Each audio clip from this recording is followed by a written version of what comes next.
Deadline communications private limited. আপনারা দেখছেন express news, খবর নেয় খবর দেয়।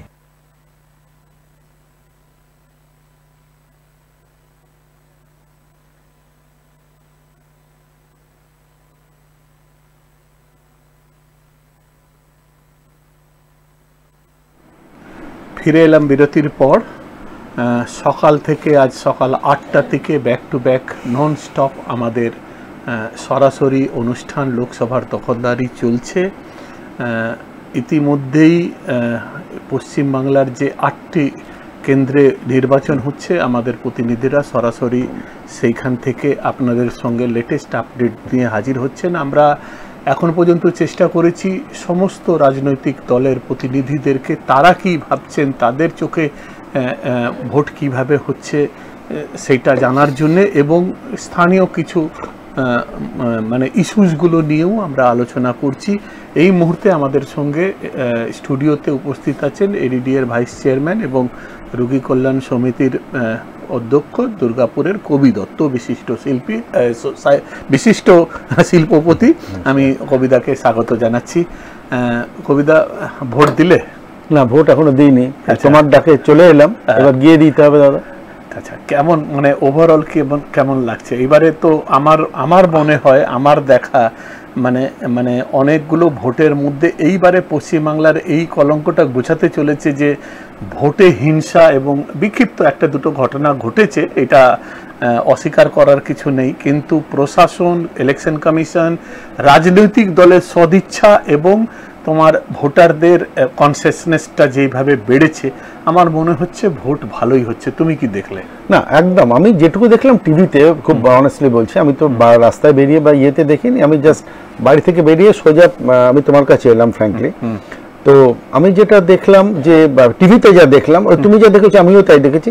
কম্পারেটিভলি কিন্তু সত্যি সত্যি অনেক শান্তিপূর্ণ, অনেক বেটার ইলেকশন হচ্ছে। ইলেকশন মানেই দেখো টুকটাক ঝামেলা তো আছে, থাকবে, সারা জীবন ছোটবেলা থেকে একই জিনিস দেখছি। যখন টিভি ছিল না তখনও শুনতাম, এখন তো দেখতেই পাচ্ছি, ইটস ডিফারেন্ট। কিন্তু একদম সদিচ্ছাটা কম বেশি মনে হয়, যদিও আমার মনে হয় মানে অন্যান্য ইলেকশন, সব ইলেকশনই ভেরি টাফ, এটাও খুব টাফ ইলেকশন, কিন্তু মনে হচ্ছে সত্যি সত্যি কম্পারেটিভলি বেটার ইলেকশন হচ্ছে। এটাকে কবিতাকে একটা অন্যভাবে ঘুরিয়ে বলি যে আমি একদিন এইখানে একজন আইএস অফিসারের সঙ্গে মানে কথা বলছি, আমি আমার কোট করা উচিত কি নয় আমি জানি না, তবে আমি বলছি ওনার সঙ্গে, উনি ধরুন আমাদের ডিএম সাহেব, তার সঙ্গে একদিন কথা হচ্ছিল, তো ওনার সঙ্গে অফ দ্য রেকর্ড কথাগুলো হচ্ছিল, কিন্তু অফ দ্য রেকর্ড তো কিছু হয় না। অফ দ্য রেকর্ডের মধ্যে উনি বলছিলেন যে মানে সাউথের বা তামিলনাড়ুতে একটা জিনিস হয় যে মানুষের এত ইন্ডাস্ট্রি, এত উদ্যোগ, এত ব্যবসা, রাজনীতিতে লোককে ধরে আনতে হয় একদম, এবং ভালো লোকেরা রাজনীতিতে আসে কিন্তু তাদেরকে কমিটমেন্ট দিয়ে আনতে হয়। কারণ হচ্ছে যে সেইখানে ব্যবসা বাণিজ্য আছে। আমাদের এইখানে মানে 100 দিনের কাজের টাকা আটকে দিয়ে যেটা হচ্ছে গরিব মানুষের ক্ষতি করা হচ্ছে, এবং এইখানে কিন্তু রাজনীতিটা একটা ব্যবসার মধ্যে মানে একটা ক্যারিয়ার হিসাবে প্রমাণিত হয়েছে। এই কথাগুলো উনি বলছিলেন না, মানে তবে বলছিলেন যে ভালো লোকগুলোকে রাজনীতিতে আনা যায় না, কারণ হচ্ছে তারা ব্যবসা করে, মানে সেই ধরনের লোককে আনা যায়, আর এমনিতে কেউ আসে না, কিছু কমিটমেন্ট করে আসে। আমাদের রাজ্যে কি হচ্ছে, ব্যবসা বাণিজ্য তো একটু হলেও লাটে উঠেছিল কিছুদিনে, মানে এটা তুমি স্বীকার করবে না হয়তো, আর তার জন্য কি হচ্ছে যে এই রাজনীতিটাকে লোকে প্রফেশন হিসাবে ধরে নিয়েছিল, এবং এইখানে কিছু টাকা পয়সা মানে উপরি কামাই বলতে পারো, সিন্ডিকেট, অমুক তমুক হাবি জাবি যা আছে পাওয়ারের জন্য লোকে এইখানে কিন্তু অর্থ অর্জন করতো, এবং আঙুল ফুলে কলা গাছ যেরকম হয় কিছু লোককে আমরা নিজেদের চোখের সামনে দেখেছি হতে। এইবারে নির্বাচনে আমার মনে হচ্ছে যে রাজনৈতিক দলগুলোর দুর্নীতির কথা যেভাবে তোলা হয়েছে এবং অনেক ক্ষেত্রে যেভাবে কোর্ট ইনভলভ হচ্ছে, অনেকটা চেক হয়েছে। তার মানে কি এই যে ভেস্টেড ইন্টারেস্টগুলো আটকে গেছে বলে কি শান্তিপূর্ণ হচ্ছে না, মানে লোকে রিস্ক নিচ্ছে না, কিভাবে? না, আমি এইটা একদমই না। লোকের তুমি যে পয়েন্টগুলো বললে মদনদা, এই পয়েন্টগুলোর সঙ্গে কিন্তু বাস্তবটার কিছু অন্যরকম আর্থ সামাজিক কিছু ভ্যারিয়েশন কিন্তু আছে। আমার মনে হয় তুমি যেমন বললে যে সাউথ আর আমরা সাউথে দেখো মানে অনেক লোক যারা শিক্ষিত মানে হাইলি এডুকেটেড, মানে দেশে বিদেশ থেকে শিক্ষা নিয়ে এসে তারা রাজনীতি করে, সে তুমি অনেক প্রচুর এক্সাম্পল আছে না, তাদের সঙ্গে সঙ্গে কম শিক্ষিত বা অর্ধশিক্ষিত লোকরাও করে, কিন্তু একটা ক্লাস অফ পিপল তারা কিন্তু হাইলি এডুকেটেড। আর কিন্তু শুধু আমাদের পশ্চিমবঙ্গ না, তুমি দেখো আমাদের পশ্চিমবঙ্গ মানে আমাদের ব্যবসা নয় রাজনীতিটা, এইখানে হচ্ছে। কিন্তু আমি তোমার সঙ্গে সেটা কিন্তু ইয়ে করবো যে ব্যবসা নয় বলে শিক্ষিত হলেই যে চুরি করবে না আর অশিক্ষিত হলেই চুরি করবে। ব্রেকিং আছে, ছাপ্পা ভোটের মদত দেওয়ার অভিযোগ, আমাদের একটা বিগ ব্রেকিং চলছে। ছাপ্পা ভোটের মদত দেওয়ার অভিযোগ ওয়েবকাস্টিং মাধ্যমে ধরা পড়ে। ইলেকশন কমিশন ইলামবাজারের প্রিসাইডিং অফিসারকে সাসপেন্ড করেছে। এটা হচ্ছে একটা বিগ বাজার ইলামবাজারে 25 নম্বর বুথের ঘটনা। এইখানে প্রিসাইডিং অফিসারকে ইলেকশন কমিশন সাসপেন্ড করেছে এবং ছাপ্পা ভোট হচ্ছিল, তাতে উনি মদত করছিলেন বলে অভিযোগ। এটা একটা বিগ ব্রেকিং। হ্যাঁ দাদা, তুমি যে জায়গা থেকে ফিরছিলে না, আমি বলছি যে এমন না যে শিক্ষিত হলেই মানে চুরি করবে না বা অশিক্ষিত হলেই চুরি করবে, ইটস নট দ্যাট। সাউথও প্রচুর চুরি আছে। দেখো যেখানে বিদেশেও আছে, এমন না যে করাপশন শুধু আমাদের দেশে আছে তাই না, কিন্তু আমাদের দেশের করাপশনটা মানে পার্টিকুলারলি আমি আমাদের ইন্ডিয়া এবং সব ইয়েতেই বলবো যে করাপশনটা এত বিশ্রীভাবে হঠাৎ করে এত বেড়ে গেছে, এতে কিন্তু তোমার মানে সরকারের যেই থাকুক বিরোধীতে যেই থাকুক, এটা একটা আমার মনে হয় কখনো কখনো তাদের একটা মিউচুয়াল আন্ডারস্ট্যান্ডিং হয়ে গেছে বা যায় যে মানে করাপশনটা আমরা করবো আর কি, দ্যাট সর্ট অফ। তুমি যেটা বললে যে আমি পশ্চিমবঙ্গের কথাতে আসি ফিরে, যে সাউথের সঙ্গে আমাদের পশ্চিমবঙ্গের ডিফারেন্সটা, আমরা যারা সো কল মানে একটু যাদের রাজনীতি সচেতন বা যারা একটু সমাজ নিয়ে চিন্তা করা উচিত, তারা কিন্তু রাজনীতিতে আসে না, বা যেটুকু আসতো মানে এই পরিস্থিতি দেখে মানে তারা পুরোপুরি বাদ চলে গেছে। তুমি দেখো মানে কিছু এক্সাম্পল আছে, সৌগত রায় বা কিছু যারা, তারা তো আগে থেকে নেমেছে। নতুন জেনারেশনে মানে ওই লেভেলের থেকে বা ভালো ইয়ে থেকে এসে পড়াশোনা করে এসে বা নেমেছে, এটা কিন্তু দোষটা কিন্তু আমাদের সোসাইটির। আমি তোমার আগের ইন্টারভিউ কিছুদিন আগে আমি সেখানেও বলেছি যে আমরা শিক্ষিত লোকরা আসি না, আমরা বারান্দায় ব্যালকানি থেকে আমরা দোষ দিই, এই হয়ে গেল ওই হয়ে গেল, সব সমালোচনা করি। কিন্তু আমাদের উচিত রাজনীতিতে কিন্তু আসা, এবং কেউ একা এলে, একা মদন সিং, একা কবি দত্ত বা একা দুটো ইয়ে এলে কিন্তু হবে না। আমি তোমার কাছে এই প্রসঙ্গেই আসবো। আমি আমাদের একটা প্রথম প্রতিক্রিয়া পেয়েছি আসানসোলের যিনি নির্বাচন লড়ছেন শত্রুঘ্ন সিনহার স্ত্রী পুনম সিনহার একটা প্রতিক্রিয়া আমরা পেয়েছি, আমরা চাইছি একবার দেখিয়ে দিতে। भगवान से मैंने इनके लिए बहुत अच्छी जीत मांगी, बड़ी जीत मांगी, और जिस तरह से इन्होंने मेहनत की है आसनसोल के लोगों के लिए, आसनसोल सिटी के लिए, तो हम तो चाहेंगे कि सब लोग का आशीर्वाद हमको मिले और हम जरूर जीत के आए। दुर्गा मंदिर रांची में है, मैं हमेशा जाती हूँ वहाँ पर, क्योंकि पास में पूरा कॉन्फिडेंस, इनका मोटो ही है कॉन्फिडेंस का नेम है शत्रुघ्न सिन्हा, तो पूरा कॉन्फिडेंस।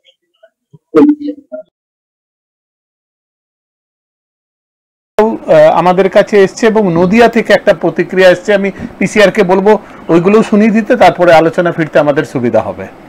ভোট দিয়ে বিভিন্ন কেন্দ্রে ঘুরছেন, এখনো পর্যন্ত কি দেখলেন? দেখুন, এখনো পর্যন্ত ভোট খুব সুন্দরভাবে হচ্ছে। কিছু কিছু জায়গাতে সমস্যা ছিল, সেই সমস্যাগুলো নিরসন করার চেষ্টা হচ্ছে এবং শান্তিপূর্ণ ভোট হচ্ছে। আমাদের তৃণমূল কংগ্রেসের পক্ষ থেকে কোনো অশান্তি ভোট ডিক্লেয়ারের আগে পরে কখনো হয়নি, আজও হচ্ছে না। কিন্তু আমার পূর্ণ সন্দেহ আছে যে বিজেপি যখন তার ভোট কম পড়বে, তারা কিন্তু অশান্তির পরিবেশ তৈরি করবে। কারণ কি, অশান্তির রাজনীতি বিজেপি সমস্ত ইলেকশনেই করেছে। সেই জন্য আমি সকাল সকাল ভোট দিয়ে আমি বেরিয়ে পড়েছি। এই জগাসুর কামাসুর, তার যে গুন্ডা বাহিনীর তাণ্ডব, তার যে নোংরামো, তার যে অপদার্থতা, এবং সে নিজে একটা অসুস্থ ক্রিমি সাইকোপ্যাথ, সে সমস্ত রানাঘাট লোকসভাকে জ্বালিয়ে বেড়াচ্ছে। সেই জ্বালানোর হাত থেকে রক্ষা করার জন্য আমরা বেরিয়ে পড়েছি। বেরিয়ে পড়েছে বাড়ি থেকে, কারণ এরা বহু বছর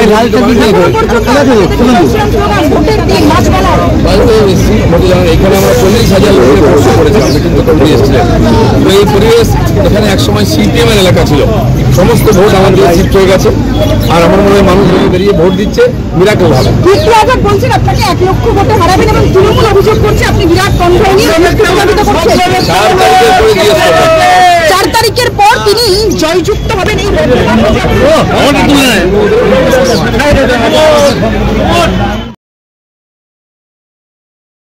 রাজনীতিতে আসছে না। অভিজিৎ চ্যাটার্জি ভালো লোক না খারাপ লোক? অভিজিৎ মুখোপাধ্যায় ওনার আসার পরে যেভাবে ওনার নামে এফআইআর হচ্ছে, যেভাবে কাল পর্যন্ত উনি লোকের বিচার করছেন, এখন ওনার বিচার হবে, এইগুলো যদি দেখে আর রাজনীতির স্তর আর ভাষার স্তর যে জায়গা কুকথার স্তর নামছে, সেটাতে ভালো লোকরা কিভাবে আসে? না, দুটো আলাদা আলাদা জিনিস হলো। ভাষা নিয়ে যে তর্ক বিতর্ক কিছুদিন আগে পর্যন্ত খুব চলছিল, এখন দেখছি রিসেন্টলি 5-7 দিন একটু ঠিক হয়েছে। কিন্তু ভাষা নিয়ে তো ডেফিনেটলি মানে আমরা পক্ষ বিরোধী পক্ষ যেভাবে বোধবে, যেভাবে ছোড়াছুরি হচ্ছিল, এটা রিয়েল বাঙালি কালচারে তো একদমই আসে না। বাইরের কালচারে আমি ঠিক অতটা ওয়াকিবহাল নই, কিন্তু এটা অনভিপ্রেত যেটাকে বলি আমরা, সেটা অবশ্যই।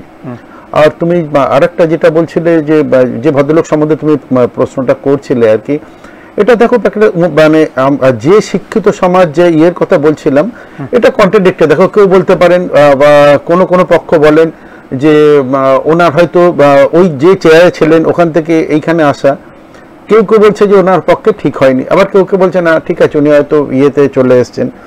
তবে ব্যক্তিগতভাবে তুমি আমাকে যদি জিজ্ঞেস করো, সেটা মনে হয় একটা একেবারে ওই সম্মানীয় ওই চেয়ার থেকে একেবারে ডাইরেক্ট এর মধ্যে চলে আসার মধ্যে একটা তো লোকে তাৎপর্য খুঁজবেই।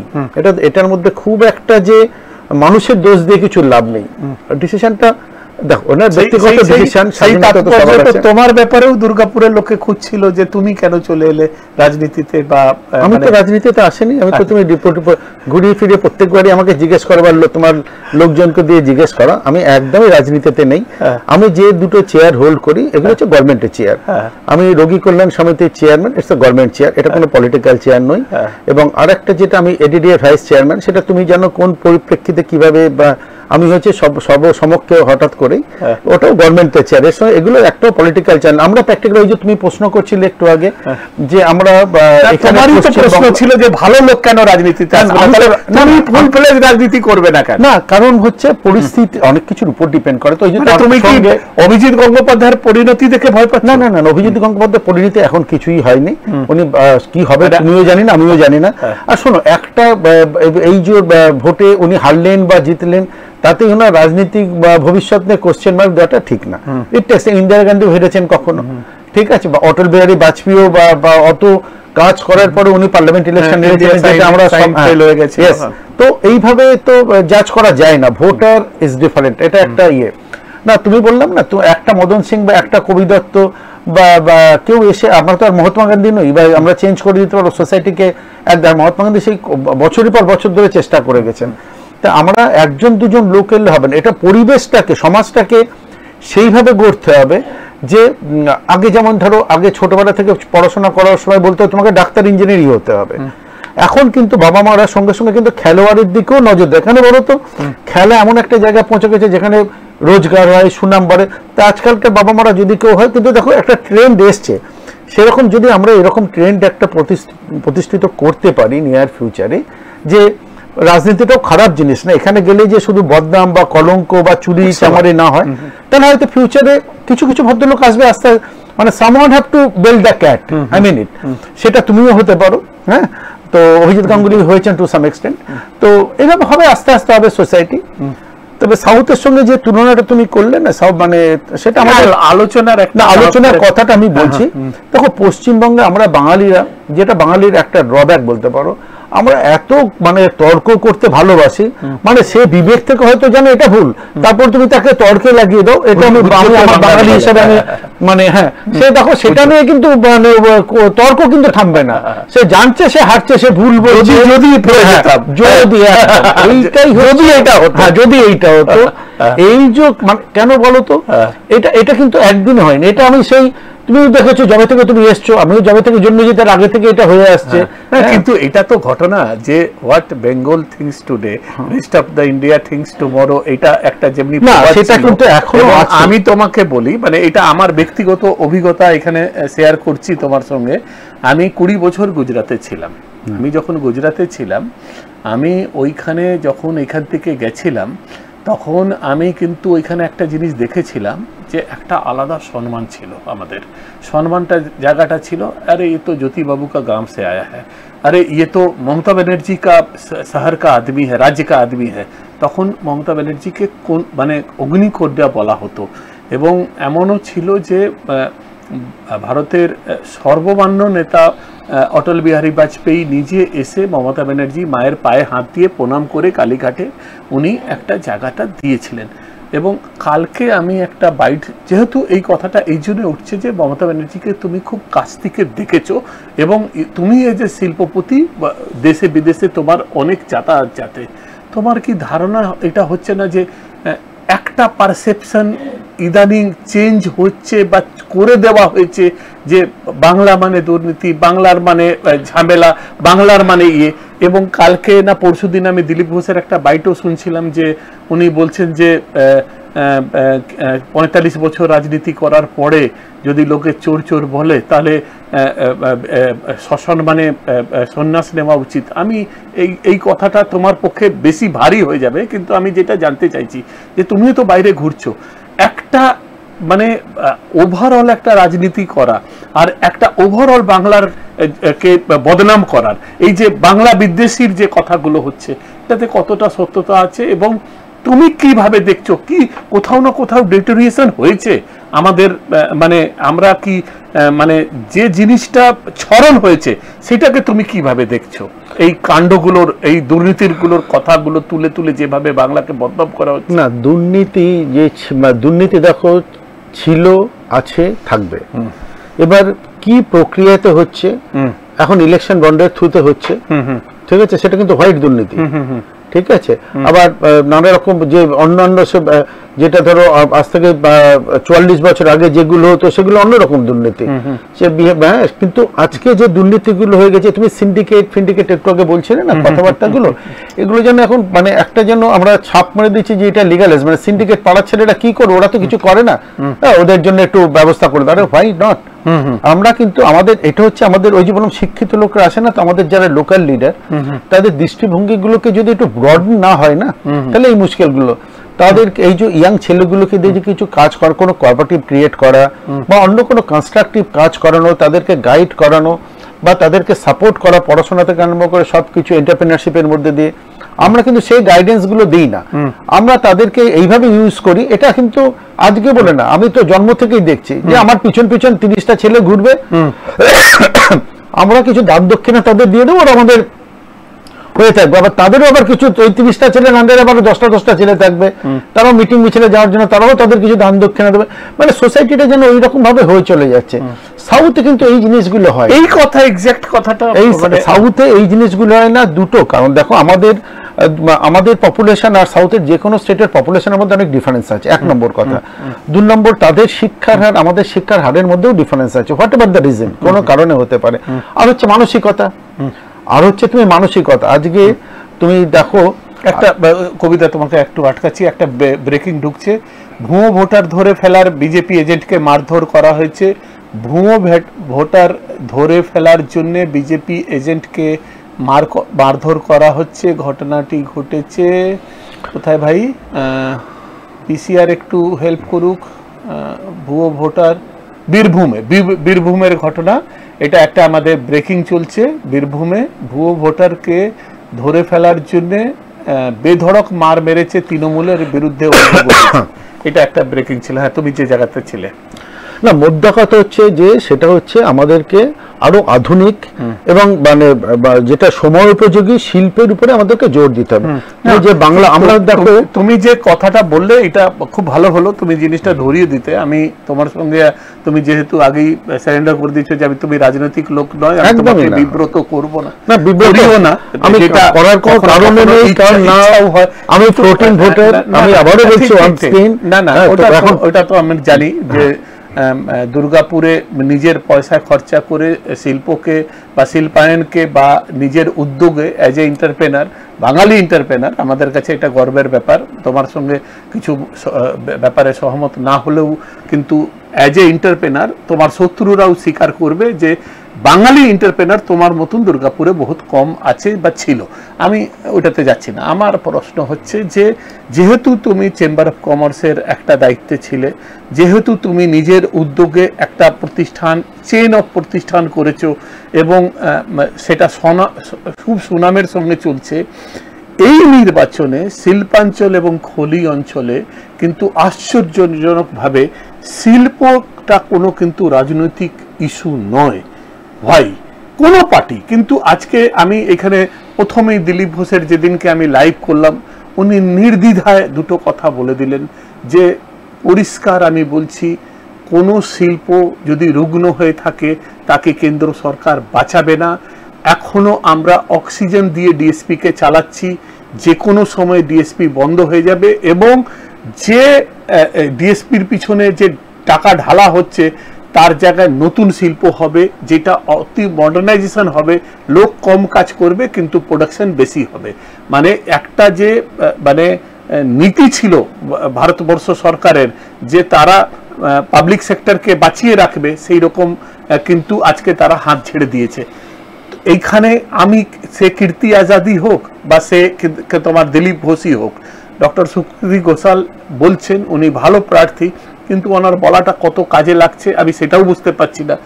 শিল্পটা ইস্যু হবে না কেন? বা এইখানকার যারা শিল্পপতিরা আছে বা যারা ব্যবসায়ীরা আছে তারা কেন কোনো ডিমান্ড, চার্টার্ড অফ ডিমান্ড দুই পার্টির কাছে রাখেনি কেন? যে ভাই আপনি ভোট লড়তে এসছেন, আজকে তো এটা তো তুমি মানবে যে রাস্তায় একটা গলি না হলে লোকে, ভোটাররা ভোট বয়কট করছে এবং তারা বলছে যে আপনি যদি এটা না করে দেন আমরা ভোট দেব না। সেখানে প্রশাসনও যাচ্ছে, যারা প্রার্থী আছে তারাও যাচ্ছে।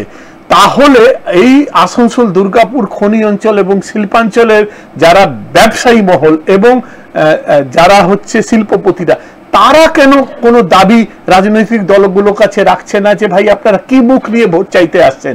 যখনই ভোটের সময় আসছে তখনই আপনি এমএমসির কথা বলছেন, এইচএফসির কথা বলছেন এবং সারা 5 বছর আপনারা কিছু করেননি। এটা আমাদের দাবি, আপনারা যদি না দেন আমাদেরও কিছু বক্তব্য আছে। এটা তোমরা বললে না কেন? না, এটা বলার মতো দেখো বা সেই রকম মানসিকতা বা সেই রকম নেতৃত্ব দেওয়ার মতো মানে এখনো সেরকম লোক কেউ এখানে এই বেল্টে নেই। আমাদের পরিষ্কার কথা বলছি তোমাকে। তবে যে কথাটা হচ্ছে যে ওই রুগ্ন শিল্প, সরকারের দৃষ্টিভঙ্গি দেখো, আজ যখন শুরু হয়েছিল, আমি জওহরলাল নেহরু বিধান রায় সেই সময়কার কথা বলছি, তখন ব্যাপারটা কিন্তু অন্যরকম ছিল। আবারও বলছি, আর্থ সামাজিক ব্যাপারগুলো কিন্তু সেই সময় আলাদা, আজকে কিন্তু সম্পূর্ণ আলাদা। আজকে সরকার কিন্তু ব্যবসায়িক দৃষ্টিভঙ্গি নিয়ে চলে, পরিষ্কার কারণ তাদেরকে প্রচুর সামাজিক প্রকল্প নিতে হয়, যার জন্য তাদের পয়সা লাগে। এই মোদি গভর্নমেন্ট একটা ইনভেস্টমেন্ট মন্ত্রণালয় করেছিল অরুণ জেটলির নেতৃত্বে এবং বালকো বিক্রি করে দিয়েছিল, যে বালকো নিয়ে এখন তরজা চলছে। একদম ঠিক কথা। তো এবার তারা কখনো, আর দেখো আমার মনে হয় না গভর্নমেন্ট আর আগের মতো কোনো ভারী শিল্প নিজেরা তৈরি করবে, যেটা আগে ছিল জাতীয় শিল্প। আর আমার মনে হয় না, কারণ তার মধ্যে অনেক, কারণ আমরা যারা ধরো বেকার, সোকল বেকার, আমরা যদি পড়াশোনা করে একটা চাকরি যেদিন পাই তার পরের দিন থেকে আমরা পুরো ইতিহাসটা ভুলে যাই যে আমি কত কষ্ট করে সেই চাকরিটা পেয়েছি, আমার পিছনে আরো কয়েক লাখ লোক লাইন দিয়ে আছে, আমার জায়গায় তারাও পেতে পারতো। যে মুহূর্তে চেয়ারে বসলাম সেই মুহূর্তে আমাদের ইয়ে হয়ে গেল কি না, উপরি কিভাবে রোজগার করা যায়, সে ওভারটাইম করে হোক, সে দেয়ার আর সো মেনি ওয়েজ, এবং কিভাবে কাজ না করে কত ভাগ। তারা কখনো বোঝে না যে প্র্যাকটিক্যালি চাকরির, যেটা আমাদের সঙ্গে অন্য সোসাইটির ডিফারেন্স। আজকে তুমি পশ্চিমে যাও বা তারা যে এই যে লোকগুলো সব চলে যাচ্ছে বাইরে, তাদের কাছে তুমি খবর নিলে জানতে পারবে সেই ওয়ার্ক কালচার, আমাদের যে ওয়ার্ক কালচারের ডিফারেন্সটা যত অ্যাম্বিয়েন্স এবং ওয়ার্ক কালচার, শুধু অ্যাম্বিয়েন্সই হবে না, ওয়ার্ক কালচারের যে ব্যাপারটা এটা ভিতর থেকে আসবে, কারণ দেখে আসবে, মানুষ তো দেখে শেখে। আজকে যারা আজকে ব্যাঙ্গালোর, পুনে, দিল্লি, নয়ডা যারা কাজ করছে, ইভেন সেক্টর 5-এ যারা কাজ করছে, আর আমাদের এখানে যারা গ্রামে গঞ্জে যারা কাজ করছে, দুটোর মধ্যে তুমি ডিফারেন্সটা তো অনেক। কারণ যারা যত ভ্রমণ করবে তুমি তত তুমি দেখবে, শিখবে। আজকে আমরাও তো দেখে শিখছি। আজকে দেখো এইখানে ছেলেটা ব্যাঙ্গালোরে, পুনে গিয়ে দেখো কত সিনসিয়ারলি কাজ করেছে, যে মুহূর্তে তুমি আবার এখানে ফিরে এলে দেখো আবার সেই রকম ভাবেই আবার 5-7 জন এসে ফাঁকিবাজি কাজ করতে শুরু করবে। এই যে কালচারটা, এটা ওয়ার্ক কালচারটা আমাদেরকে ডেভেলপ করতে হবে। কাদের দায়িত্ব? এটা দায়িত্ব কিন্তু শুধু তুমি যদি কোনো রাজনৈতিক দলের দায়িত্ব বলে আমি মানি না, এটা দায়িত্ব কিন্তু সমাজের। এবং সেই সমাজে যেমন পলিটিক্যাল লিডার আছে, তুমি, আমি, পেরেন্টস এবং সিনিয়র, যে কোনো সিনিয়র দাদা, সিনিয়র দিদি থেকে সবাই আছে। বললাম যে সমাজ কিন্তু সবার দাদা। আমরা সবসময় কিছু হলে সরকার পক্ষ, সে যেই সরকারে থাকুক, আমরা তাকে দোষ দিই, আমরা বিরোধী পক্ষ করি, কিন্তু এটা কিন্তু দায়িত্বটা আমরা অ্যাভয়েড করে যাই। ওই যে বললাম, আমরা দেখি দূর থেকে রাস্তাটা একটা বাজে রাস্তায় চলে, যে ব্যালকনি থেকে দাঁড়িয়ে গিয়ে ভিতরে গিয়ে গল্প, কি যে রাস্তা বানাচ্ছে, কি করছে, কিন্তু আমরা গিয়ে কখনো তাকে চার্জ করি না যে এটা কি দিয়ে বানাচ্ছ। সে হয়তো ইঞ্জিনিয়ার, সে ব্যালকনি 3 তলা ব্যালকনি থেকে দেখছে, কিন্তু আমরা তাকে গিয়ে বলি না। কেন বলো তো? আমরা অশান্তিকে অ্যাভয়েড করি। কিন্তু এটা কিন্তু অশান্তি না, এটা কিন্তু তুমি তোমার ডিউটিটাকে তুমি ডিজার্ভ করছো।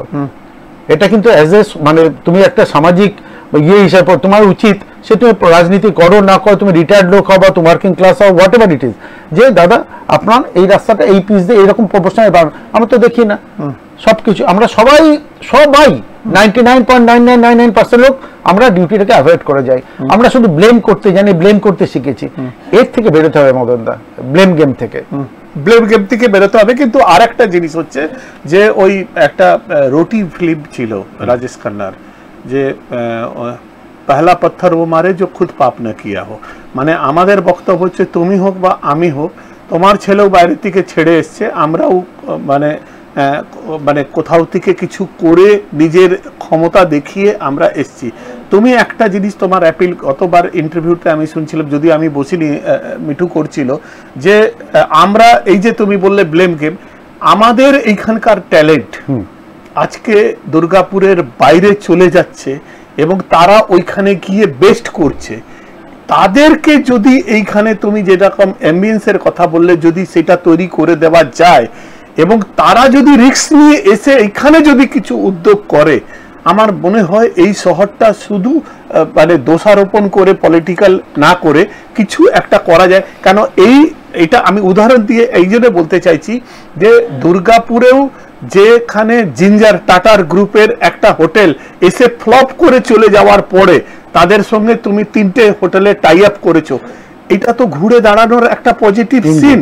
এটা কিভাবে তুমি ব্যাখ্যা করবে? না দেখো, আজকে আমি আজ থেকে 30 আমিও গুজরাট ছেড়ে এসে 22 বছর পরে কিন্তু চ্যানেল চালাচ্ছি এবং নন স্টপ চালাচ্ছি। একটা ব্রেকিং, দিলীপ ঘোষকে তাড়া করলে তৃণমূল কর্মীরা, কার মাথা ফাটলো?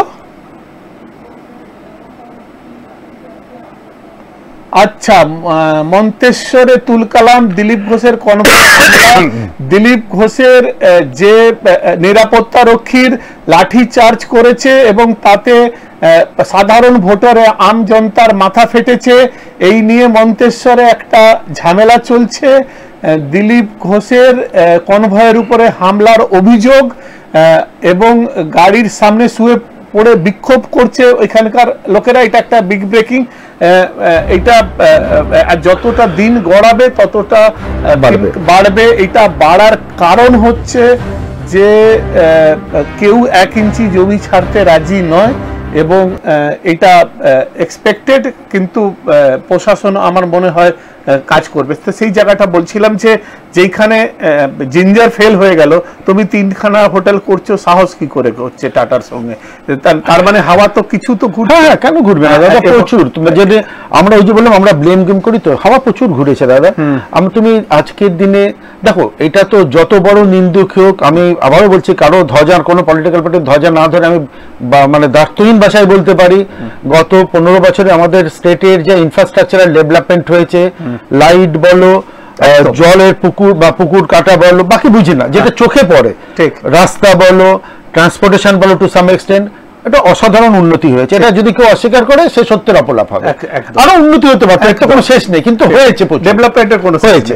এবং তুমি দেখো আজকে আবারও বলি, আমি সবসময় বলি, আমরা যদি ধরে থাকি এখন সেই ডিএসপির মতো ভারী শিল্প হবে, ধোঁয়া বেরোবে, সাইরেন বাজবে, লাইন দিয়ে লোক যাবে শিফট করে, ওই দিন ভুলে যাও, ফরগেট দোজ ডেজ। ওই যে বললে তুমি ছোট ছোট শিল্প যাতে প্রফিট আছে, কম লোক, সেই সব শিল্পই হবে, এবং যেগুলো মেনলি ব্যক্তিগত মালিকানাধীন।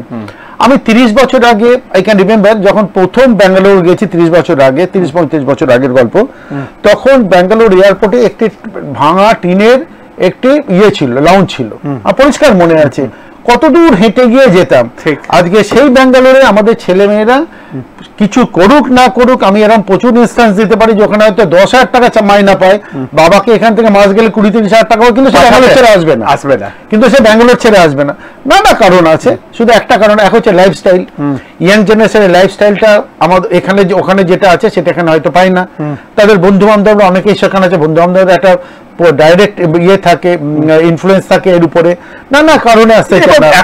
এখনো একটা মফস্বল শহর, মানে ধরো আমরা তো কত অ্যাঙ্কার পয়দা করলাম, কত অ্যাঙ্কার রেডি করলাম, কিন্তু মেয়েরা এইখানে 7-8টার পরে যদি ঘরে বাড়ি যায়, পাশের বাড়ি করবে যে কোথা থেকে, সেই মেয়েটা কলকাতাতে গিয়ে লিভ টুগেদার করছে কিনা কেউ জানে না। এটা কিন্তু ছোট শহরের একটা ট্র্যাজেডি তো আছেই, আছে। এটা আগের থেকে অনেক কমেছে, কিন্তু আগে যদি কেউ জিন্স পরে বেরোতো তোমার ছোটবেলা মনে হয়, তখন হয়তো পাশের বাড়ির লোক কোশ্চেন না, আমি তো আগে এখন তো অনেক তো প্রশ্ন করে, হ্যাঁ, এটাও একটা আউটলুকের চেঞ্জ হতে সময় লাগবে। ওখানে ধরো 6 কোটি লোক থাকে, এখানে ধরো আমাদের 6 লাখ লোক, তার দুটোর মধ্যে ডিফারেন্স তো আছেই, এইসব ব্যাপারগুলো আছে না। ব্যাঙ্গালোরের যে প্রসঙ্গ আলাম, সেই ব্যাঙ্গালোরের আজকে ব্যাঙ্গালোরের মধ্যে ডিফারেন্স কিন্তু অনেক। একটা কারণ যদি ক্লাইমেট হয়ে থাকে, কিন্তু দেখো তুমি কি বলছো যে আমাদের শহরে মানে কি প্রচুর আছে, মানে কি করলে ভালো হবে। আমি আসছি তোমার কাছে, একটা শত্রুঘ্ন সিনহার একটা প্রতিক্রিয়া শুনে নি আমরা। शत्रुघ्न सिन्हा तमाम प्रेस को बुलाया भी था वहाँ, और प्रेस ने इसकी बड़ी सराहना की थी, मीडिया ने बड़ी सराहना की थी, उन्होंने पीसी किया था।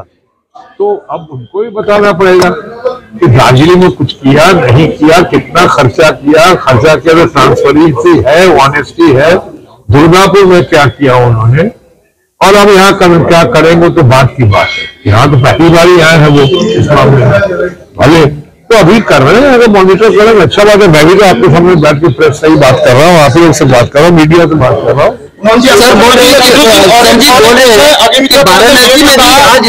अभिषेक बनर्जी को वो लोकल পুজো দিয়ে এসেছেন, পুনমজি আপনার জন্য পুজো দিয়ে এসেছেন, মানে কি প্রার্থনা করেছেন?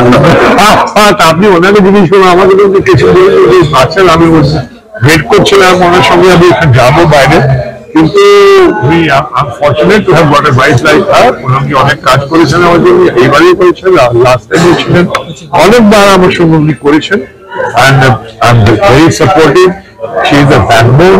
আমি অনেক অনেক অনেক অ্যাপ্রিশিয়েট করি। আপনি কি জিজ্ঞেস করলেন? She also said she has one national Pappu Rahul Gandhi and local Pappu Abhishek Banerjee. What's your remarks on this? पहली बात तो आई नो दैट यंग युवा नेता, dashing, dynamic secretary general Abhishek Banerjee, the most popular among youth and one of the most popular youth leaders in the whole country, is quite capable of handling such things coming from anybody.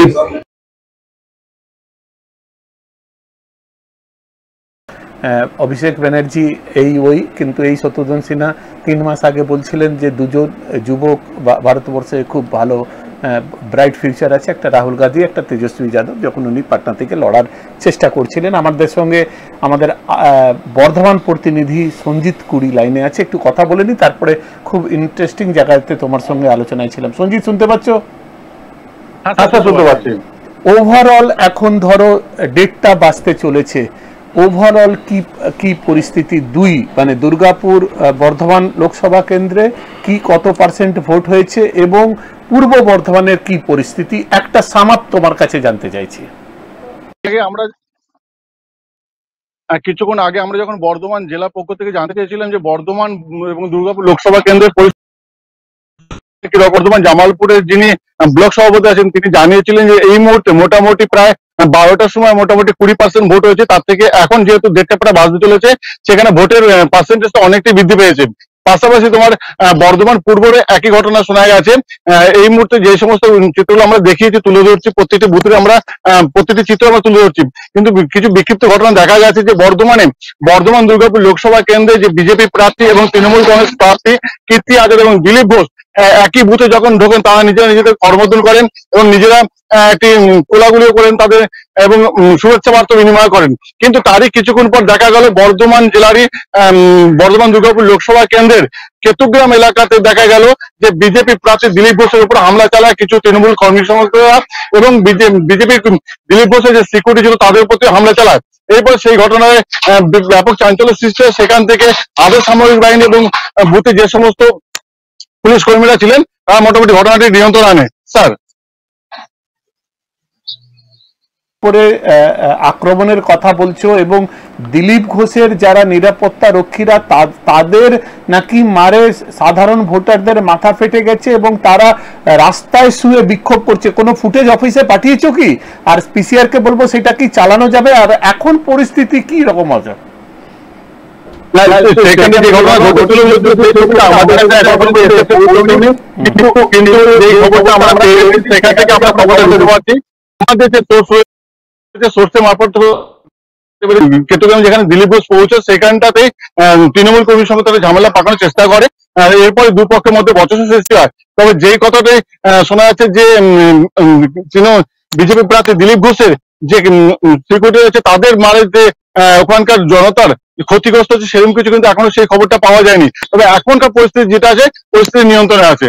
Sir, কে অন্যভাবে জিজ্ঞেস করছি, যত দিন গড়াচ্ছে একটা জিনিস আমরা আগেই ধরে নিয়েছিলাম বা একটা জেনারেল পারসেপশন হয়ে গেছিল যে দিলীপ ঘোষকে যখন খড়গপুর থেকে দুর্গাপুর পশ্চিম বর্ধমান নামানো হলো এই বর্ধমান দুর্গাপুর লোকসভা সিটে, তখন উনি যেভাবে এগিয়ে খেলে ব্যাটিং শুরু করলেন মোটামুটি পারসেপশন এইটা ছিল যে দিলীপ ঘোষ অনেকটা এগিয়ে গেছে। কিন্তু এই 7 ফেজে যখন নির্বাচন হয়েছে, যতটা দিন গড়িয়েছে এবং মুখ্যমন্ত্রী দুর্গাপুরে থেকে ক্যাম্পিং করে যেভাবে ড্যামেজ কন্ট্রোল করেছেন নিন্দুকেরা বলছে এবং তৃণমূলের যে অভিযোগ যে বিজেপি খুব টাফ পজিশনে চলে গেছে এবং পরিস্থিতি কিন্তু আর অত সহজ নয়। তো এইগুলো দেখে তোমার কি মনে হচ্ছে যে বিজেপির জন্য নির্বাচনটা টাফ হতে যাচ্ছে বলে এই ঝামেলাগুলো মানে ক্রিয়েটেড করা হচ্ছে, এইরকম একটা অভিযোগ শোনা যাচ্ছে বকলমে? কি বলবে তুমি? তুমি তো গ্রাউন্ড জিরোতে আছো, কি দেখছো? কেন ওই 6টা সিটই কিন্তু বিজেপির হারা সিট, মানে বিধানসভার ক্ষেত্রে যদি দেখা যায়। আর দুর্গাপুরে ওনাদের যে লিডটা ছিল সেটা নিয়েও সংশয় আছে। তো কি বলছো তুমি? মানে কি তোমাদের বর্ধমানের রিপোর্টারদের মধ্যে কি আলোচনা চলছে? লোকগুলো ঢুকছে অভিযোগটা করেছেন যে তাদের ভোটের ফলাফল খুব ভালো হচ্ছে, যে কজন ভোট দিচ্ছে প্রত্যেকটি ভোটে কিন্তু তাদের ফলাফল ভালো হচ্ছে। কিন্তু সেই ক্ষেত্রে বিজেপি দিলীপ ঘোষের সঙ্গে আমরা সকালে যখন কথা বলেছি দিলীপ ঘোষ বারবার বলছেন যে এই নির্বাচনে তিনি জয়লাভ করবেন এবং 7 তারিখের পর সেটা উনি ফলাফল বুঝিয়ে দেবেন। হ্যাঁ, এখনো পর্যন্ত পরিস্থিতি যা দেখা যাচ্ছে প্রত্যেকটি জায়গায় ভোটের ফলাফল ভালো। তৃণমূলের পক্ষ থেকে বারবারই প্রকাশ করা হচ্ছে যে তারা এই ভোটে জয়যুক্ত করবেন এবং মুখ্যমন্ত্রীর হাতকে আরো শক্ত করবেন। স্যার, ছোট্ট করে এই ব্যাপারে একটা সাপ্লিমেন্ট প্রশ্ন করছি যে এইটা যদি জয় হয় তাহলে দিলীপ ঘোষের ব্যক্তিগত কারিশমা না সাংগঠনিক যে ভূমিকা বিজেপির সেটা কোনো ভূমিকা থাকবে? আর অপরদিকে তৃণমূলের প্রার্থী কীর্তি আজাদ, ওনার যদি জেতার তাহলে কারণগুলো কি হতে পারে তোমার চোখে? যদি দিলীপ ঘোষ যখন প্রথম দিন থেকে যখন প্রচারে নামেন তখন থেকে কিন্তু একইভাবে বলে আসছেন দেখে নেবো, করে নেবো, ফাটিয়ে দেবো, নানা ধরনের মন্তব্য কিন্তু করেছেন। যেই বক্তব্যগুলো বিজেপির পক্ষ থেকে শোনাটা তেমন সহজ যাচ্ছিল না, কিন্তু দিলীপ ঘোষ আসার পরে বর্ধমান জেলার যে সমস্ত বিজেপি কর্মীরা আছে তারা কিন্তু নিজেরা খুব দাপটে মানে উঠে গেছে বলা যেতে পারে। কারণ দিলীপ ঘোষ যেভাবে জোশ দিয়ে চলেছে কর্মীদের প্রতিনিয়ত, সেই হিসাবে কিন্তু যে একটা সময় দেখা গেছিল বর্ধমান দুর্গাপুর বর্ধমান শহরে যে সমস্ত বিজেপি কর্মীরা ছিলেন তারা অনেকটাই মানে বসে গেছিলেন, কিন্তু দিলীপ ঘোষ আসার পর থেকে যে ধরনের মন্তব্য উনি করছেন বা কর্মীদেরকে যেভাবে উৎসাহিত করছেন তাতে করে কর্মীরা অনেকটাই এগিয়ে চলেছেন। যদি এই ভোটে বিজেপি অনেকটা জয়যুক্ত দেখা যায় তবে দিলীপ ঘোষের ক্রেডিট কিছুটা বলা যেতেই পারে, কারণ দিলীপ ঘোষ আসার আগে যেটা দেখা গেছিল তার থেকে অনেকটাই বেশি দেখা যায়, কর্মীদের মধ্যে উৎসাহ দেখা যাচ্ছে বর্তমানে। কিন্তু যদি বলেন যে তৃণমূল কংগ্রেস যদি আসে তাহলে বলা যেতে পারে মুখ্যমন্ত্রীর কারণে, কারণ কীর্তি আজাদকে বর্ধমান দুর্গাপুর লোকসভা কেন্দ্রে অনেকেই এখন পর্যন্ত চেনেন না, তিনি কবে ক্রিকেট খেলেছিলেন সেই বিষয়টা অনেকেই জানে না, কিন্তু কীর্তি আজাদকে মানুষ ভোট দিচ্ছেন একমাত্র মুখ্যমন্ত্রীকে দেখেই, জোড়া ফুল দেখেই। সেই কারণে বলা যেতেই পারে এই ভোটে যদি তৃণমূল জয়যুক্ত করে, কীর্তি আজাদ জয়যুক্ত হন, তার জন্য 1 নম্বরে হচ্ছেন মুখ্যমন্ত্রী মমতা বন্দ্যোপাধ্যায়। স্যার প্রার্থীকে নিয়েই রীতা আছে। Rita, over to Rita. রীতা শুনতে পাচ্ছ? কাল রীতা একটু পরে আমাদের সঙ্গে কানেক্ট হচ্ছে, মানে ওভারঅল মানে আমাদের এটা বর্ধমান থেকে আমাদের মানে রিপোর্টার ছিল সঞ্জিত কুরি, খুব সিনিয়র রিপোর্টার কথা শুনে বোঝা গেল খুব ম্যাচিউরড কথাবার্তা। হ্যাঁ, তো আমরা যে জায়গাতে আলোচনা করছিলাম দাদা, যে তুমি তো নিজে করছো, আমরাও করছি, যারা করছে তারা কিন্তু করে যাচ্ছে একদম ঠিক আছে, এবং আমাদের কোনো অসুবিধা হচ্ছে না, তাহলে এত কান্না কেন? মানে কি করলে তোমার ইজি মানি? আমরা এখন মানুষ চায় ইজি মানি। তুমি দেখো আজকে আমরা আজ থেকে 20 বছর আগে মানে ঝাড়খণ্ড বিহারের অবস্থা দেখো, আজকে তুমি ঝাড়খণ্ড বিহারের ছেলে মেয়েরা তুমি দেখো যে কোনো ইউপিএসসি যে কোনো এক্সামে তারা দেখো তাদের গ্রামে লাইট নেই, বাড়িতে খাবার পয়সা নেই, বাবা হয়তো খেতে আছে, কয়েক বিঘে জমি আছে, তাই দিয়ে কোনো তুমি দেখেছো নিশ্চয়ই হোয়াটসঅ্যাপে মুজফ্ফরপুর স্টেশনে হাজার হাজার ছেলে মেয়ে পড়ছে ওই লাইট ট্রেনের লাইটে পড়ে।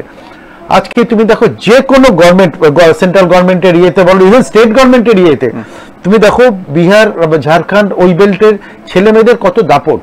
কেন বলো তো? তারা বুঝে গেছে তাদেরকে এই জায়গাটাতে তাদেরকে they have to do it, এবং করে তুমি যে কোনো জায়গায় যে কোনো ডিপার্টমেন্টে চলে যাও, UPSC, PA, PSI, bank, rail, যত যা ইনকাম ট্যাক্স, সার্ভিস ট্যাক্স, যেখানে যাও সব দেখো ভরে আছে।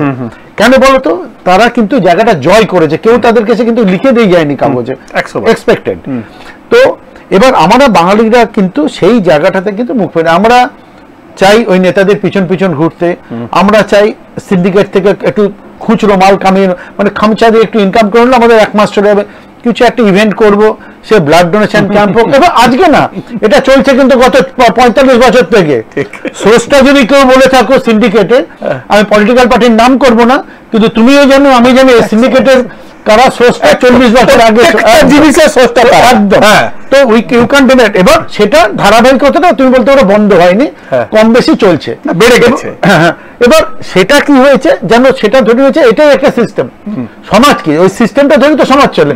এখন সাধারণ লোক বুঝে নিয়েছে, আগে কমপ্লেন করছে, এখন কমপ্লেনও করো না, এখন বুঝে গেছে এটাই সিস্টেম। আস্তে আস্তে দেখবে 2 বছর পরে ওটা আর দোকানপাট থাকবে না, ওই সিন্ডিকেটের লোকরা এসে ওইভাবে মাল দেবে, তোমাকে কিনতে হবে কম মাল বেশি দাম, বাজে মাল সবই, বাট ওইভাবেই চলবে। এই ব্যাপারটা থেকে আমাদের ঘুরে দাঁড়াতে গেলে যেমন আমার সবার আগে দরকার আমাদের মানসিকতার চেঞ্জ। না, আমি তোমাকে এটাতে একটা দায়িত্বের জায়গাতে আসি, মানে এই সমস্যা আছে, তুমিও এটাতে পিএইচডি করেছো, আমিও বলতে পারি, যেহেতু আমরা করছি, আমরা জানি। আমি যেটা তোমার কাছে জানতে চাইছিলাম যে একটা সিপিএম এর অনেক খারাপ গুণ ছিল, কিন্তু একটা জিনিস খুব ভালো ছিল, এবং মোদি গভর্নমেন্টের একটা মন্ত্রণালয়কে আমি খুব ফেভার করি।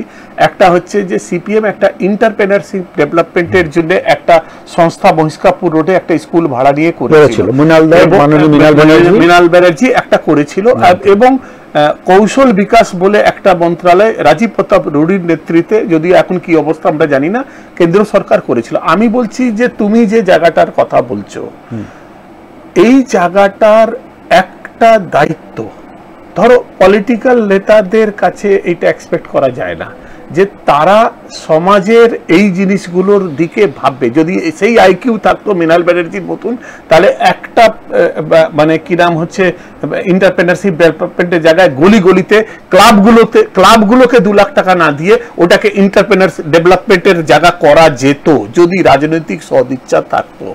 আমি বলছি যে তোমাদের মতন ব্যবসায়িক সংস্থা, যে চেম্বার অফ কমার্স আছে বা অন্যান্য যে সংস্থাগুলো আছে, তারা কেন এগিয়ে এসে দুর্গাপুরের জন্য এটা করবে না? আমি তোমার সঙ্গে কথা বলবো। আমাদের একটা প্রতিনিধি কালনা থেকে রীতা আছে।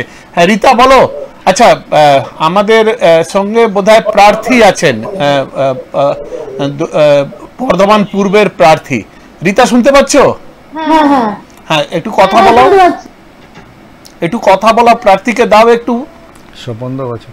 স্বপনদাও আছে। আচ্ছা আচ্ছা আচ্ছা, স্বপনদা, দিদি। হ্যাঁ, আমাদের এক্সপার্ট নিউজ থেকে আপনার সঙ্গে কথা বলবে। হ্যাঁ স্বপনদা, ওয়েলকাম। কেমন কেমন ভোট দেখছেন দাদা?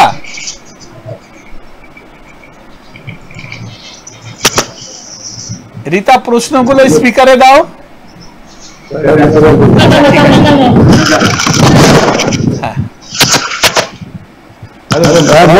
হ্যাঁ স্বপনদা, নমস্কার, কেমন আছেন? নমস্কার, ভালো আছি, বলুন। বলছি দাদা, কেমন ভোট করাচ্ছেন? ভোট তো বেশ কয়েকটা জায়গায় প্রিজাইডিং অফিসাররা অনৈতিক কাজ করেছেন। যেমন 27 নম্বর একটি বুথ, সেখানে যারা প্রতিবন্ধী তাদেরকে তারা ভোট দিতে তার বাড়ির লোকদের সাথে নিয়ে যাচ্ছে, প্রিজাইডিং অফিসার বাধা দিয়ে রাস্তা থেকে তুলে নিয়ে গিয়ে সে দেখা যাচ্ছে সে যখন বলছে যে আমি 4 নম্বর বোতামটিতে ভোট দেবো, আর সে প্রিজাইডিং অফিসার দিয়ে 1 নম্বরের চাপ মেরে দিয়েছে। এরকম 2-3টে খবর পাওয়ার আমি ছুটে যাই, গিয়ে প্রতিবাদ করি, আর ওকে ফোন করি, ডিডিএস দিয়ে যা করার আমি করি, সেক্টর অফিসার করার পর আমি ওর বুথের সামনে প্রায় চেয়ার নিয়ে বসে পড়লাম। রাস্তার ওপরেতেই একে বদলি করতে হবে, এই প্রিজাইডিং রাখা যাবে। তারপর যাক সেক্টর অফিসাররা, ওই প্রিজাইডিং অফিসার, তার নাম বিশাল নন্দী, সে নিজে চলে আসে, বলে স্যার ভুল হয়ে গেছে, ক্ষমা করে দিই। তাহলে এটা ক্ষমার যোগ্য? আপনি আর তার একটা গণতান্ত্রিক অধিকারকে আপনি কেড়ে নিলেন। সে মত প্রকাশ করলে এই সিম্বলে ভোট দিন, আপনি তাকে অন্য সিম্বলে দিয়ে দিন, ও তো চাকরি চলে যাবে। এটা গেল একটা ঘটনা।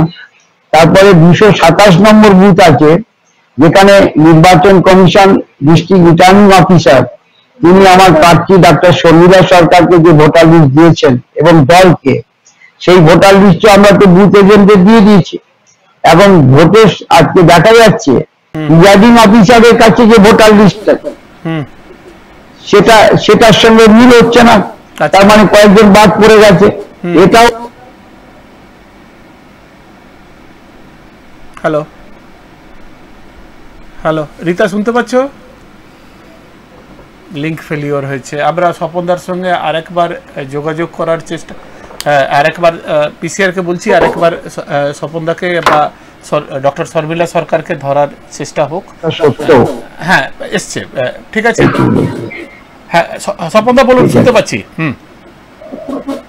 না, আমি তো বলছি এইরকম ভাবে বিজেপি এবং নির্বাচন কমিশন যৌথ আঘাত করে অনৈতিক কাজগুলো করছে, যাতে মানুষের গণতান্ত্রিক অধিকার তারা হরণ করতে পারে। এমনি তো অন্যরকম আছে। একটা প্রশ্ন ছিল স্বপনদা, আমার একটা প্রশ্ন ছিল,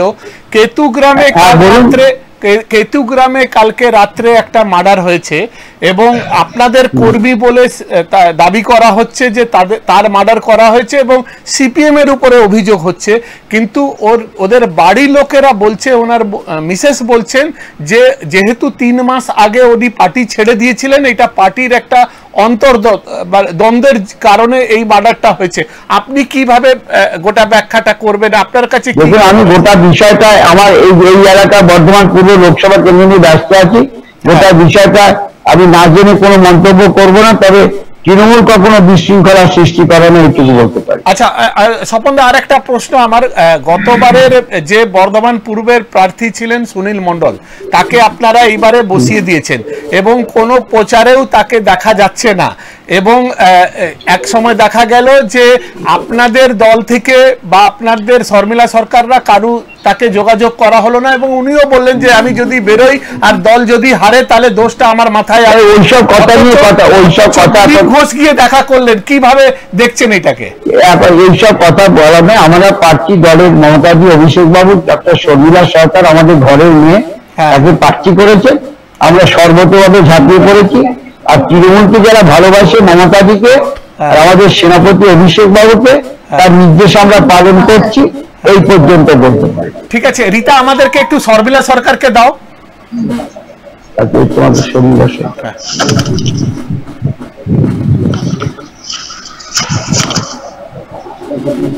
হ্যালো দিদি নমস্কার। হ্যাঁ নমস্কার। কেমন ভোট দেখছেন আপনি? আপনি তো নিজেই স্বীকার করে নিয়েছেন যে 20-25 দিনের মধ্যে মানুষের কাছে যতটা পৌঁছাতে পারলাম পৌঁছালাম। মানুষের সাড়া কিভাবে দেখছেন আপনি? 20-25 দিন না, ওটা আরেকটু বেশি হবে। আচ্ছা 1 মাস 20-25 দিন। এক মাস কেমন দেখলেন? হ্যাঁ হ্যাঁ, যাই হোক মানুষের কাছে যেরকম রেসপন্স আগে আমি দেখেছি, আজকে ভোটও সেরকম ভালো হচ্ছে। প্রত্যেকটা জায়গায় মোটামুটি শৃঙ্খলা মেনে ভোট হচ্ছে। দু একটা বিক্ষিপ্ত জায়গা আছে যেখানে যেরকম বললেন সেরকম 2-4টা বাদ দিয়ে বাকি সব জায়গায় ভোট ভালো হচ্ছে। এবং সকলকে দেখে তো আমার এটুকু মনে হচ্ছে যে আমাদের যথেষ্ট ভালোই মানে কি বলবো প্রবাবিলিটি আছে যে আমরা জিতবই। দিদি আপনি তো সাইকোলজিটা খুব ভালো বোঝেন, মানে আপনার বিষয়ের মধ্যেও পড়ে। আমি একটা জিনিস জানতে চাই যে পূর্ব বর্ধমানের লোক আপনাকে কেন, কোন 5টি কারণের জন্য ভোট দেবে? কেন একটা অভিযোগ আপনার উপরে বহিরাগতরও আছে, কি বলবেন? আমি বহিরাগত? এটা এই অ্যালিগেশনটা কে দিয়েছে? আমি এখানকার ভূমিকন্যা, আমার জন্ম এখানে, আমি এখানে বড় হয়েছি, এখানে ভোটার কার্ড রয়েছে। হ্যাঁ কর্মসূত্রে আমি বাইরে থাকি, ঠিক আছে, কলকাতায় দমদমে থাকি, কিন্তু এখানে আমাকে যদি বহিরাগত বলা হয় তাহলে আমার মনে হয় যে ভূমিকন্যা বা ভূমিপুত্র বলে কোনো কনসেপ্টই থাকার কথা না। আর 2 নম্বর হচ্ছে যে একদম একদম। আর এছাড়া আমি তৃণমূলের হয়ে দাঁড়িয়েছি। হ্যাঁ হ্যাঁ বলছি, আমি তৃণমূলের হয়ে দাঁড়িয়েছি, তৃণমূল মানুষের পাশে রয়েছে সব সময়ের জন্য, সেটা একটা কারণ। 2 নম্বর হচ্ছে যে বিজেপির দুর্নীতি, বিজেপি যেভাবে বাংলাকে বঞ্চনা করছে, বাংলাকে যেভাবে কলুষিত করছে, বাংলার মায়েদেরকে যেভাবে কলুষিত করছে, সেগুলো কারণ। নাম্বার 3 হচ্ছে যে আমি এখানকার মেয়ে, আমি এখানকার ভূমিকন্যা, আমার অ্যাকসেপ্টেন্স ভালো আছে। আর একটা হচ্ছে আমার অপোজিশনে যিনি আছেন তার আমার মনে হয় মুখের ভাষা আর আমার মুখের ভাষা, আমার মনে হয় এইটা লোকে ঠিক বুঝতে পারবে যে কাকে ভোটটা দেওয়া উচিত, কাকে দেওয়া উচিত না। আর ওভারঅল আমার পাশে, আমার এখানে পূর্ব বর্ধমানের যা নেতৃত্ব রয়েছে, মানে তারা আমাকে হেল্প করবে এবং সাধারণ মানুষ আমাকে হেল্প করছে, সেই জন্য আমি জিতবো। আমার লাস্ট 2টো প্রশ্ন দিদি, লাস্ট মানে একদম, যদি হাইপোথেটিক্যালি ধরে নিন যে আপনি জিতে গেলেন, প্রাথমিক আপনার 3-4টে কাজ লোকসভাতে কি হবে? কি প্রশ্ন করবেন? প্রশ্ন করে তো কিছু নেই, ওখানে কিছু আমার আছে যে কাজগুলো, হ্যাঁ কাজের প্রায়োরিটি আমার অনেকগুলো আছে। যেমন কিছু কিছু জায়গা আছে, রেলের ওভারব্রিজ, সেই জায়গাটা, গঙ্গার ভাঙন রয়েছে, হসপিটাল সার্বিকভাবে আরো বেশি উন্নয়ন যদি করা যায়, আর কিছু পর্যটন বা এই জায়গাকে ঘিরে স্পেশালি পূর্বস্থলী দক্ষিণ যে চুপি আপনারা জানেন পাখিরালয় আছে সেটা, তারপরে কালনাতে আছে কিছু মন্দির, সেই জায়গাগুলোতে যদি কিছু করা যায় সেই জায়গাগুলো আমার একদম মাথায় থাকবে। এছাড়া আছে রাসবিহারী বসু, যিনি হচ্ছেন আজাদ হিন্দ ফৌজ প্রথম তৈরি করেছিলেন, তার জন্য একটা ভারতরত্ন দাবি আমরা তুলবো, মরণোত্তর একটা ভারতরত্ন দাবি তুলবো যাতে তিনি পান। সেটা একটা ছোট প্রশ্ন, এরকম আরো অনেক আছে। একটা ছোট্ট লাস্ট আমার প্রশ্ন, আপনাকে আর বেশি বিব্রত করব না। মানে পূর্ব বর্ধমান হচ্ছে রাইস মিলদের একটা সবথেকে বড় জায়গা, যেখানে ধরে নিন যে ধানের ফসল সবথেকে বেশি হয়। রাইস মিলগুলো এই জিএসটি কারণে বা এই যে বিনা পয়সায় রাশনের কারণে যারা কোয়ালিটি রাইস প্রস্তুতকারক, তাদের অবস্থা খুব শোচনীয় আছে। এবং অভিযোগ হচ্ছে যে এই রাইস মিলগুলো কাছ থেকে আপনাদের উৎসবে নামে অনেক কিছু করা হয়েছে, মানে এক্সটর্শনের একটা অভিযোগ আছে। এই রাইস মিলগুলো কিভাবে বাঁচবে, মানে এদের জন্য কিছু আলাদা করে কিছু ভেবে? দেখুন, ওই সম্পর্কে আমার কোনো ধারণা নেই বা আমি কখনো ওরকম অভিযোগ কিছু শুনিনি, সুতরাং সেই কথা আমি বলতে পারবো না। আর যদি কিছু থাকে, তাদের মধ্যে যদি প্রবলেম থাকে, তারা হচ্ছে প্রশাসনিক ভাবে তাদের আমার মনে হয় হেল্প চাওয়া উচিত। ধন্যবাদ দিদি। তো আপনার আমাদের শুভেচ্ছা রইল। ম্যাডাম রাজনীতি কেমন এনজয় করছেন? আপনি রাজনীতিটা মানে আপনাদের মতন লোকেরা রাজনীতিতে এসে মানে এখনই আমাদের আলোচনা হচ্ছিল স্টুডিওতে, কবিতা আমার সঙ্গে আছে, কোনো কিছু প্রশ্ন করবে? ম্যাডাম একটাই কোশ্চেন, রাজনীতি কেমন এনজয় করছেন? রাজনীতিটাকে আমি সত্যি এনজয় করছি। আমি ভাবিনি যে এটা সত্যি সত্যি আমি এনজয় করব।